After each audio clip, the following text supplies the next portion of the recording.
Abrar, maaf ya. Mapira, Patricia, Rian, Sadik Matala, Tegumra, Muhammad Abdullah.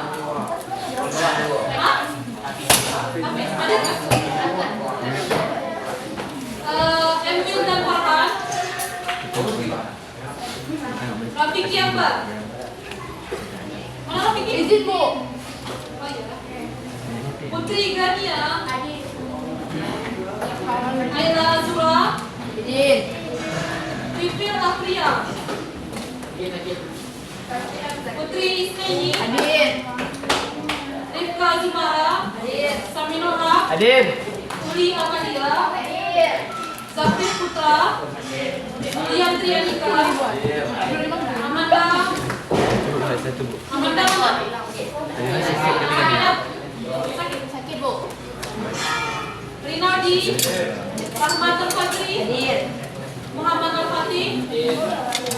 Ahmad Kashfi. Siti Alifah.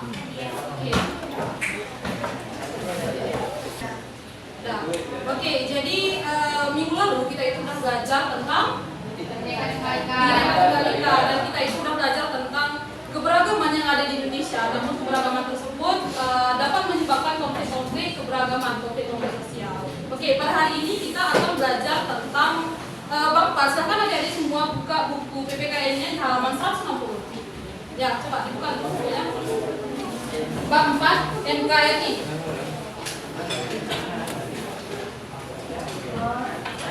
Buka. Sudah ya? Oke, jadi materi kita hari ini adalah NKRI, yaitu arti lagi. Sudah ya?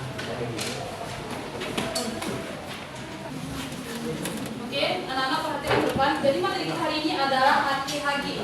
Ya, ATHG atau ancaman, tantangan, hambatan, dan gangguan yang dihadapi oleh Indonesia. Nah, jadi apa sih fungsi dari kita belajar dari memahami ATHG ini? Biar kita memahami apa sih ancaman yang dapat terjadi di Indonesia, ataupun apa tantangan dan apa hambatan yang dihadapi oleh Indonesia, sehingga nanti anak-anak semua bisa menanggulangi ataupun bisa meminimalisir ATHG yang terjadi di Indonesia. Oke ya.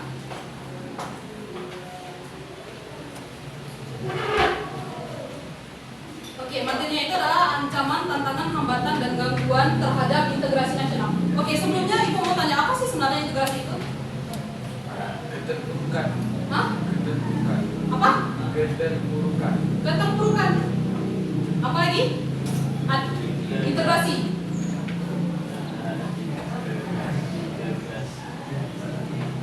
Nah, jadi integrasi itu adalah gabungan unsur-unsur yang berbeda. Nah, jadi dalam singkatnya, integrasi itu adalah persatuan. Lawan dari integrasi apa?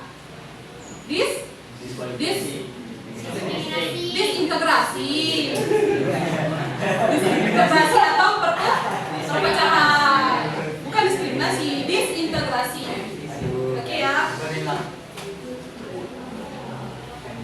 Oke, jadi yang pertama itu adalah ancaman terhadap integrasi nasional. Nah, ancaman ini udah tercantum ataupun sudah tertulis dalam undang-undang, yaitu Undang-Undang Nomor 34 Tahun 2004 tentang Tentara Nasional Indonesia, di mana menjelaskan bahwa ancaman itu adalah usaha ataupun kegiatan yang dinilai dapat dapat membahayakan kedaulatan, keutuhan wilayah negara dan juga keselamatan segenap bangsa. Nah, jadi ancaman ini ada dua jenis, ancaman militer dan juga non militer. Nah, jadi ancaman militer ini adalah ancaman yang dilakukan dengan menggunakan fisik. Nah, contohnya kayak agresi. Tahu agresi apa? Agresi. Perang. Hah? Iya, perang. Masih agresi. Hah? Nah, jadi agresi itu adalah memasukkan tentara ataupun memasukkan kelompok bersenjata kepada negara lain untuk bertujuan untuk menduduki wilayah tersebut. Ya, bertujuan untuk menguasai wilayah tersebut. Ya, contohnya kayak Rusia ingin menduduki Ukraina. Nah, kemudian ada ancaman non militer. Nah, kalau ancaman non militer ini dia itu enggak menggunakan fisik, tapi melalui apa? Melalui ideologi, melalui politik, kemudian ekonomi dan juga kebudayaan gitu. Nah, jadi gimana orang ini mau membuat ancaman terhadap Indonesia, yaitu salah satunya dengan menggunakan teknologi. Nah, apa contohnya? Contohnya di sosial, maksudnya teknologi kan masuk sosial media. Maksudnya dalam bidang bidang pengaruhnya. AI. Ya, AI itu pengaruhnya gimana terhadap Indonesia? Maksudnya apa ancaman yang diberikan? Kenapa? Karena sumber daya manusia. Iya, betul. Apa lagi? Di bidang sosial budaya apa? Nah, misal sekarang kan lagi marak-maraknya K-pop, ya kan? Nah, di mana sekarang masyarakat Indonesia itu udah berlomba-lomba kayak mana caranya biar bisa mirip dengan idol-idol K-pop. Iya, terpengaruh. Nah, jadi itu merupakan salah satu ancaman. Itu dapat dapat membuat disintegrasi di Indonesia, perpecahan di Indonesia. Nah, kalau tidak ditanggulangi, maka ancaman militer maupun ancaman non militer ini dapat terjadi di Indonesia gitu. Oke, selanjutnya ada macam-macam ancaman pertahanan dan keamanan negara. Oke, nah jadi ancaman itu dapat terjadi ataupun dapat ditimbulkan dari luar maupun dari dalam negeri. Nah, jadi pertama itu adalah agresi. Agresi yang seperti Ibu jelaskan tadi, memasukkan kelompok bersenjata kepada negara lain yang bertujuan untuk menduduki wilayah tersebut, bertujuan untuk menguasai wilayah tersebut. Nah, kemudian yang kedua itu adalah pelanggaran wilayah oleh negara lain. Nah, contohnya kayak di Indonesia.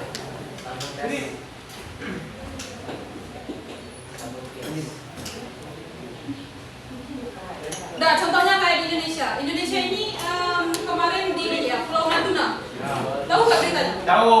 Mau Ya, dibuat Pulau oleh Natuna, Malaysia. di mana kapal-kapal asing ataupun kapal dari Cina ya memasuki wilayah teritorial Indonesia tanpa izin. Nah, itu merupakan ancaman. Nah, sehingga siapa Menteri Kelautan kemarin? Iya, Susi Pujiastuti.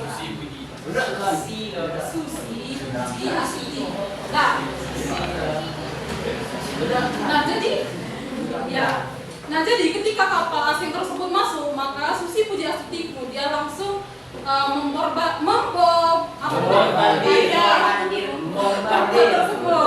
itu sebagai konsekuensi di mana ketika ada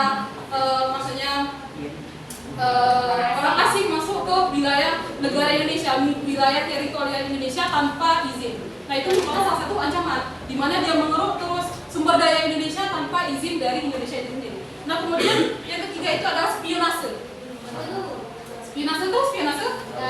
Ini spion kereta. Apa maksudnya? Nah, ini kan ya betul. Ini kan spion nih. Kalau kita mau lihat kondisi ke belakang, kalau kayak kita kayak gini, ya. Jadi kita melakukan mata-mata ke belakang. Lihat kondisi di belakang kayak mana. Kalau kita mau belok, kita lihat dulu lewat spion. Kayak mana kondisinya? Bisa nggak kita bisa nggak kita ke kanan atau ke kiri melalui spion tersebut? Maka spionase itu adalah mata-mata. Nah, jadi kalau dalam keamanan dan pertahanan, spionase ini berdampak negatif bagi negara lain. Ya, karena dia itu misalnya nih ada satu negara yang ingin misalnya mau menguasai negara lain itu. Nah, dia masukkanlah spionase ini atau orang-orang mata-mata ke negara ini untuk melihat informasi ataupun melihat rahasia internal dari negara tersebut. Nah, kalian pernah dengar nggak ini? Snap Harbronje. Snap Harbronje. Nggak pernah.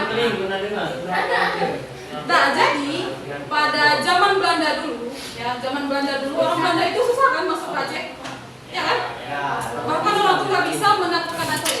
Nah, jadi apa strategi orang Belanda ini untuk bisa menaklukkan Aceh? Salah satunya itu adalah dengan mengirimkan penasihat Belanda yaitu Snap Harbronje ke Madinah dan Mekah untuk belajar agama Islam.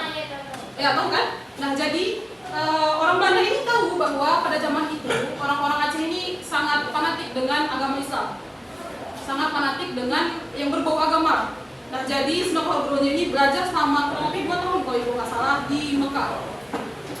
Nah, dia itu berpura-pura menjadi mualaf, dia itu berpura-pura mengetahui ilmu-ilmu tentang Islam. Nah, kemudian diselundupkanlah oleh orang Belanda si Sunan Kudus ini untuk dapat memata-matai Aceh. Nah, untuk melihat di mana kelemahan orang-orang Aceh ini. Nah, salah satu tujuan dari Sunan Kudus ini datang ke Aceh itu adalah untuk Pecah belah. Iya, maksudnya untuk menghalaukan pikiran mereka tentang politik. Nah, jadi Sunan Kudus ini terus memberikan ilmu agama agar pemuda-pemuda Aceh pada saat itu nggak tertarik dengan politik. Orang itu cuma tertarik tentang agama biar orang itu bisa menduduki Aceh. Nah, terus kemudian si Sunan Kudus ini juga mencari mencari rahasia-rahasia ataupun mencari informasi internal dari Aceh ini, sehingga orang itu bisa membuat strategi bagaimana orang itu bisa melemahkan Aceh sehingga orang itu bisa masuk ke Aceh. Nah, tapi nyatanya nggak bisa juga kan si orang Belanda ini menduduki Aceh. Nah, kemudian ada sabotase. Nah, sabotase ini istilahnya itu adalah merusak barang orang lain, maksudnya merusak benda ataupun merusak sistem negara lain. Hah? Monster? Monster? Apa? Monster? Laku-laku dalam satu kelompok yang pengkhianatan. Iya, betul. Jadi di mana ya kalau ibu nggak salah di Amerika kemarin itu. Nah, jadi ada satu negara ya ibu sebut Korea Utara. Nah, jadi orang ini menghancurkan sistem pertahanan Amerika. Memang nggak sampai hancur, cuma orang itu bisa masuk ke sistem pertahanan cyber security ya. Orang itu bisa masuk ataupun bisa membobol cyber security orang Korea Utara. Nah, itu merupakan salah satu contoh dari spionase ini. Nah, kemudian yang kelima itu adalah aksi teror internasional. Oke, selanjutnya ada dari dalam negeri. Nah, dari dalam negeri ini yang pertama itu adalah pemberontakan bersenjata. Nah, jadi pemberontakan bersenjata ini sama dengan yang nomor 6, gerakan separatis.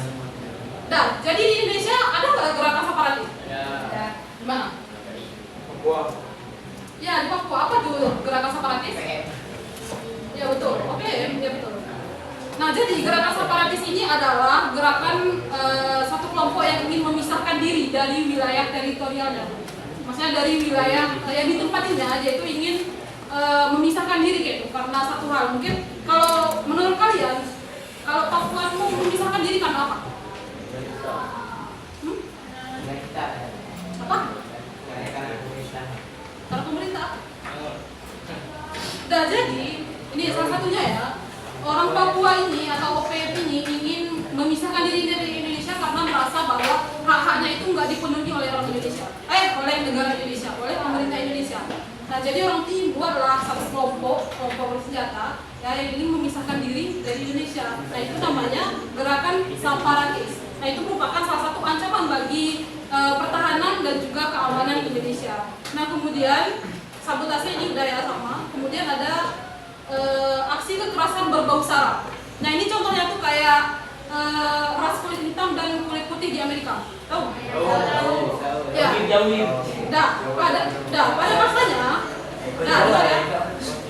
Pada masanya orang-orang kulit putih ini memperbudak orang-orang kulit hitam.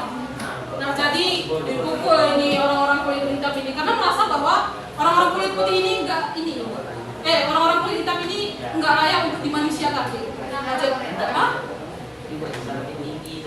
iya, maksudnya kayak kasta lah ya kan, kayak di orang-orang India itu ada kasta.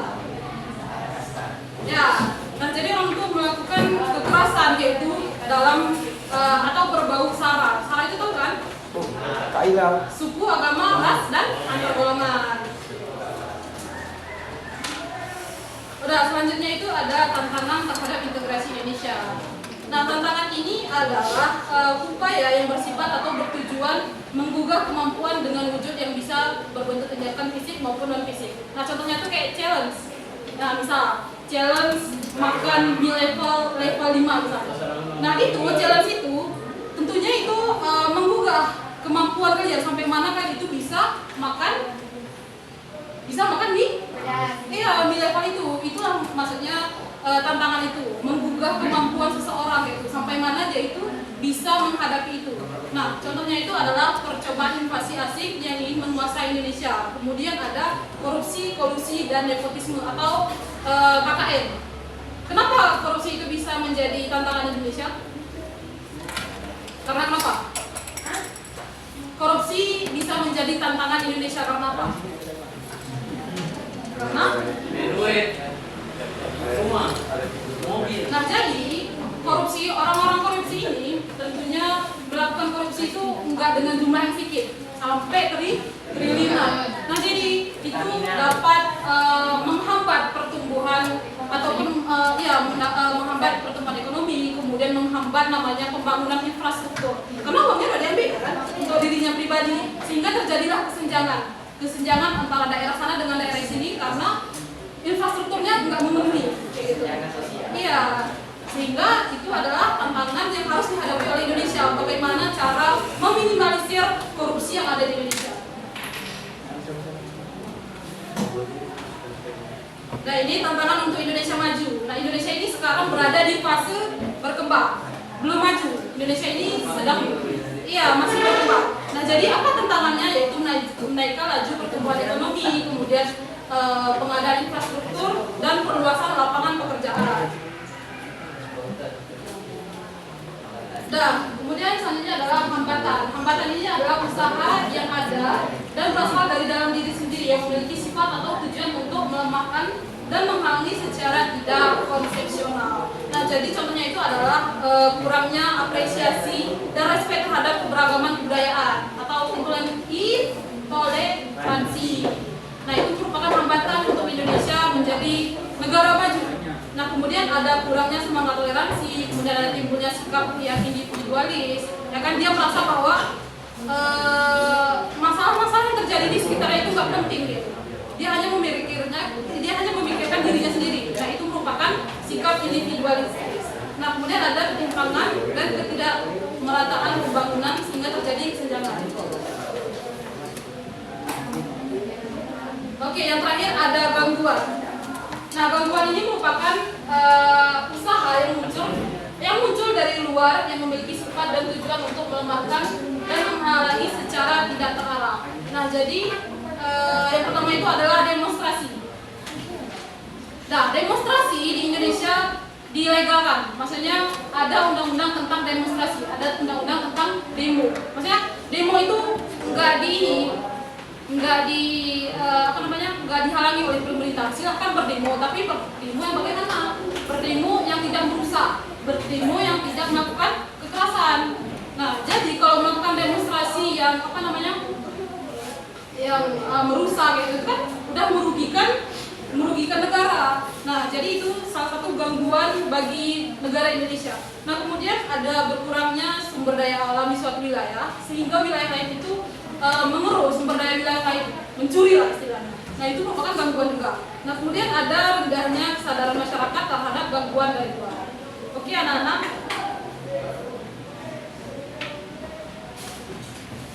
Oke, karena materinya sudah Ibu jelaskan. Nah, jadi silakan adik-adik bentuk 3 kelompok. 3 kelompok. Gak apa-apa, campur cowok cewek. Gimana? Ibu mungkin aja. Coba. Ya. Pokoknya 3 kelompok lah. Dan kira-kira seujung sana. Tadi kamu 1, 2, 3. Udah kita bertiga. 1, 2, 3. Nah, jadi silahkan bentuk kelompok masing-masing dari nomor-nomor yang sudah disebutkan. Salah. Di sini kelompok 1, kelompok 2, dan kelompok 3. Kelompok 1 silahkan ke samping sebelah kiri.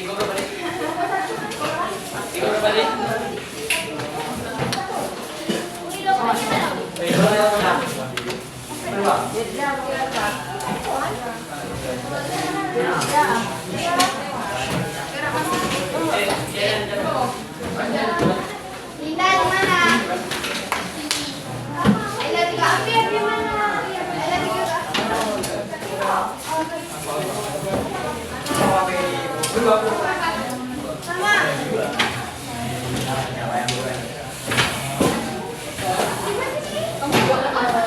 Nah, boleh jalan. Kasih dia sini.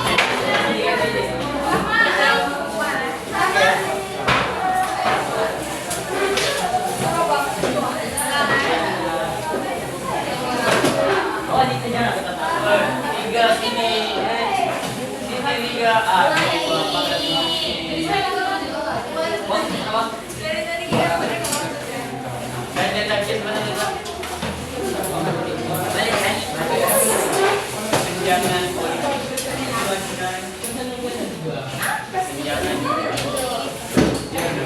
Mati nggak? Satu sini. Baca dulu. Kasih, mana fotonya di? Yuk. Jangan sendiri-sendiri, Zaina, sama kamu. Sini berapa tadi? Nah, sini tuh. Kedua berarti. Kasih dulu. Mau wajar kak? Kasih dulu dia.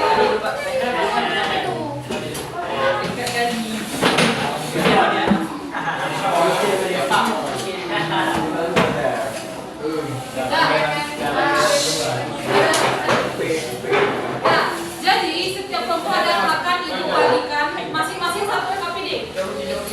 Nah, jadi setiap LKPD ini beda-beda teman. Tadi no.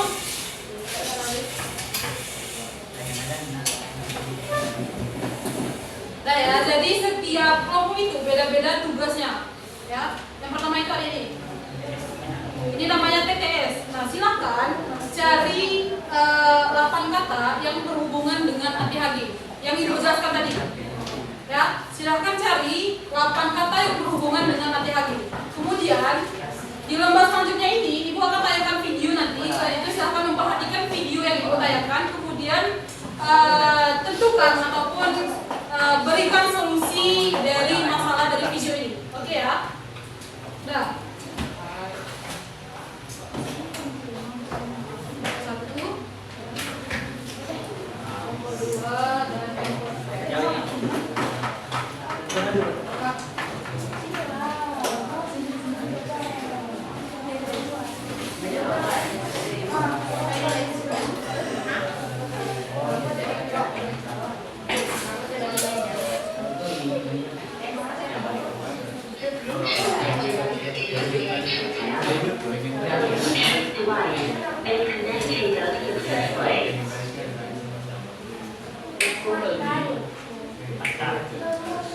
Dan anak silakan lihat video yang Ibu tayangkan.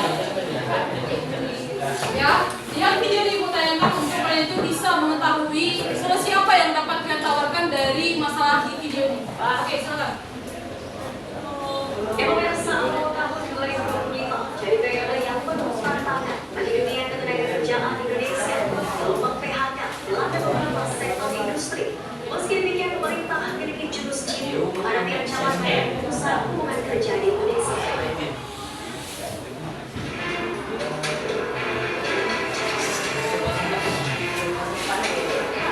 Awal tahun 2025 menjadi periode yang penuh tantangan bagi tenaga kerjaan Indonesia. Gelombang pemutusan hubungan kerja atau PHK melanda beberapa sektor industri dan mengangkat ribuan pekerja dalam ketidakpastian. Gelombang PHK ini mencerminkan ketidakstabilan ekonomi yang semakin terasa. Penurunan daya beli masyarakat, fluktuasi nilai tukar diduga akibat konflik geopolitik yang telah mempengaruhi beberapa perusahaan di Indonesia.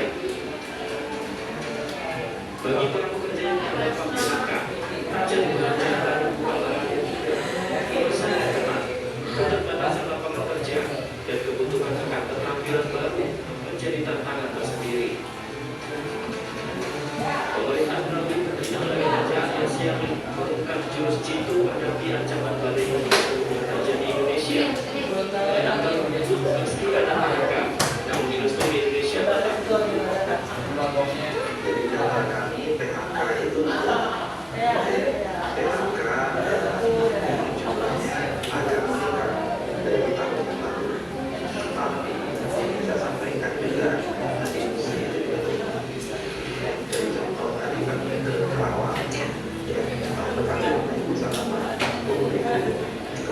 Kemudian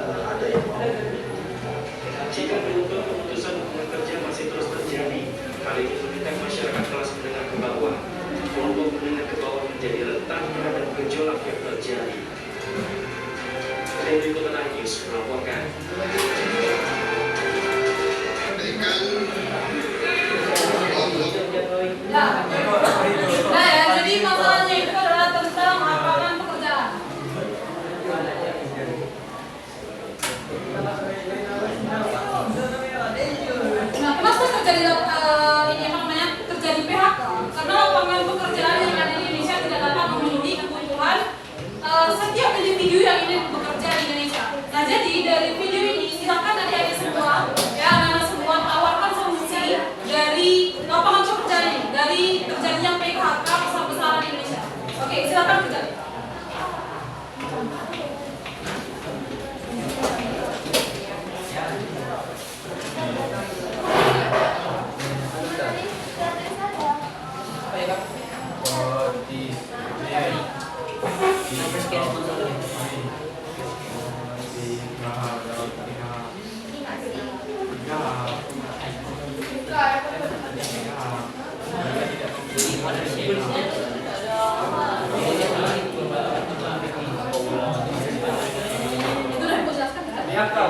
Itu tinggal share ya,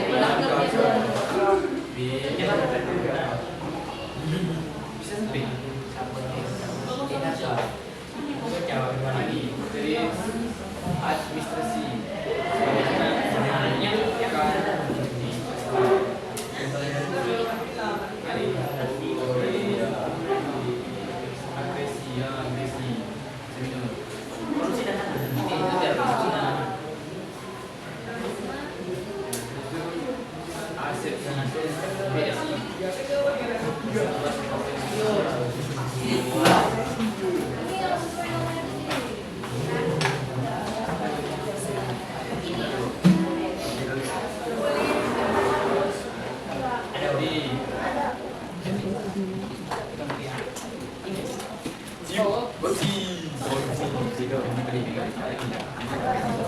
Tadi kau ada kata sini, lurus samping, bawah, lebih atas.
Dan kita bisa mengelola sumber dayanya sendiri. Dan nanti maksudnya kalau kita bisa mengelola sumber daya kita itu, maka akan meningkatkan pertumbuhan ekonomi di Indonesia.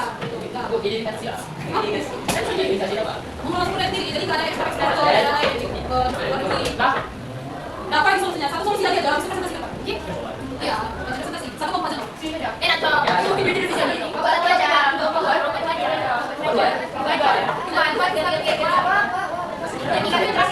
Nah, kita cek itu.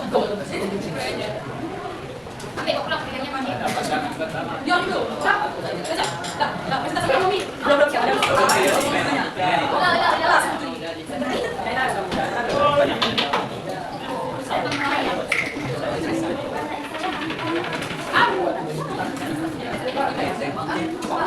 Nah, dengan meningkatkan kualitas pendidikan. Iya, itu betul. Nah, oke, anak-anak siap semua.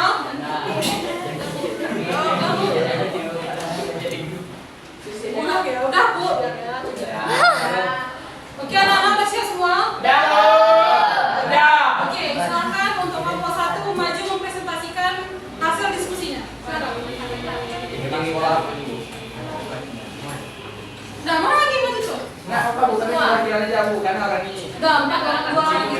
Apa maju?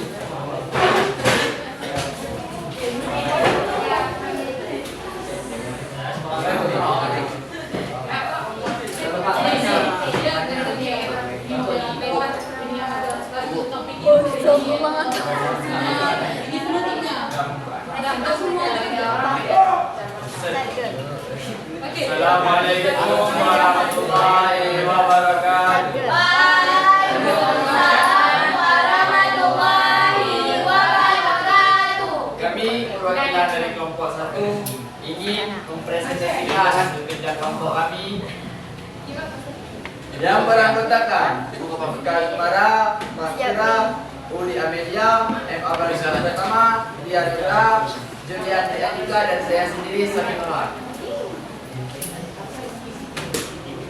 Langsung saja kita kasih kepada Julian yang akan menjelaskan.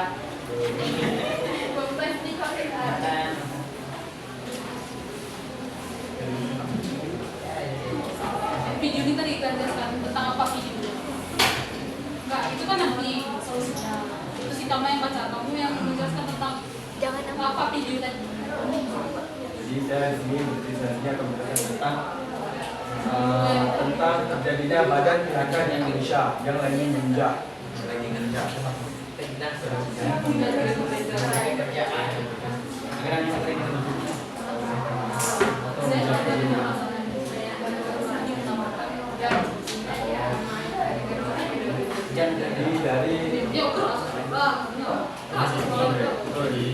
Jadi dari kelompok kami ingin menawarkan solusi kepada para masyarakat. Yang pertama itu adalah memberikan sanksi kepada perusahaan yang memangkang pada pemerintah.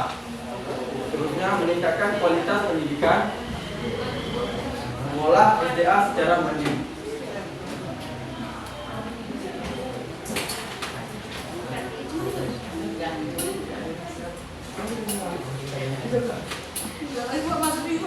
Solusinya anak udah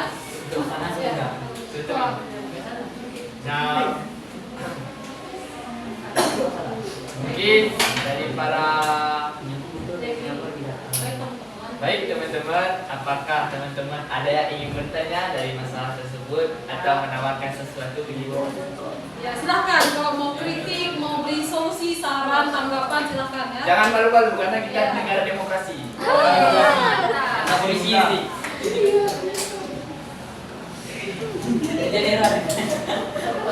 Tidak ada.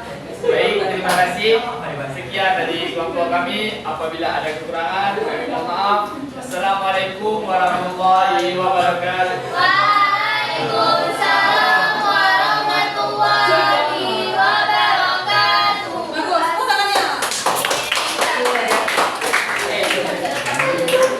Nah, jadi dari kelompok 1 bagus ya solusi yang ditawarkan, yaitu dengan memberikan sanksi terhadap para perusahaan-perusahaan yang ada. Ya. Kemudian ya. Oke, selanjutnya silakan ke kelompok 2 untuk mempresentasikan hasil diskusinya.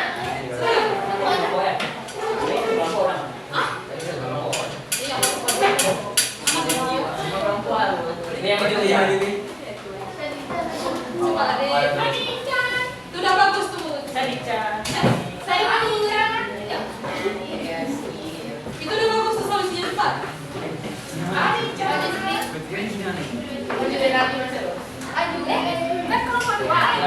dapat 3. Enggak apa-apa. Umpaman aja. Udah, Wildan maju. Wildan. Udah yuk sama-sama yuk. Nice. Enggak apa-apa. Kenang-kenangan doang untuk ibu ada muka kalian di video.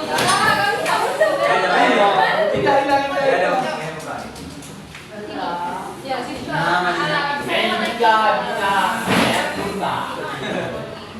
Nah, adik, kamu barang tadi kamu maju aja. Wildan. Benar nggak?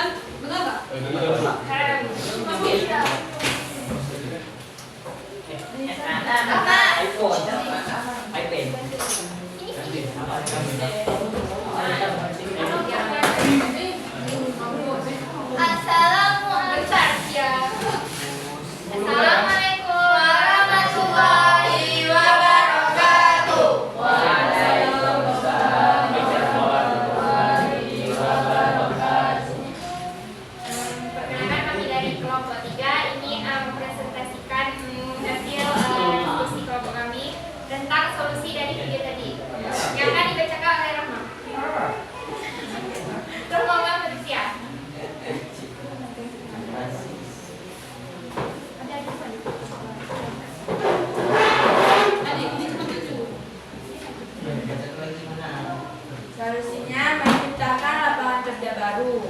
mengelola sumber daya Indonesia dengan sebaik-baiknya agar dapat membuka lowongan kerja baru.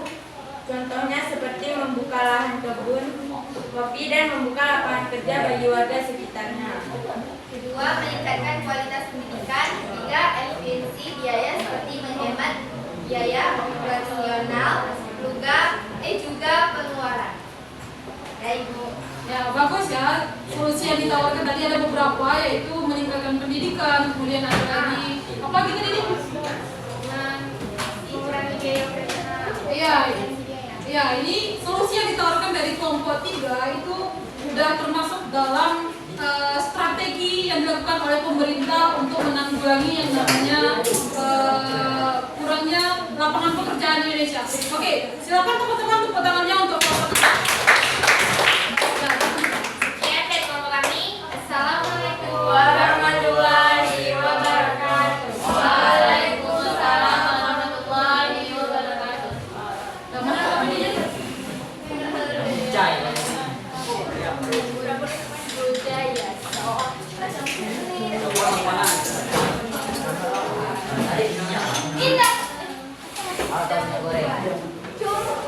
Oke anak-anak, jadi hari ini kita udah belajar tentang ATHG, di mana kalian itu udah paham apa sih ancaman, apa sih tantangan, hambatan dan gangguan yang dihadapi oleh Indonesia, sehingga nantinya kalian itu bisa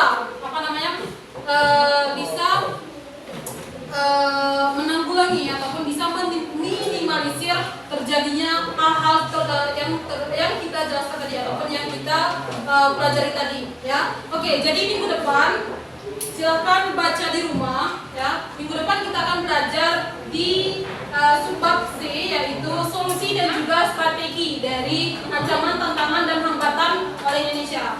Oke ya.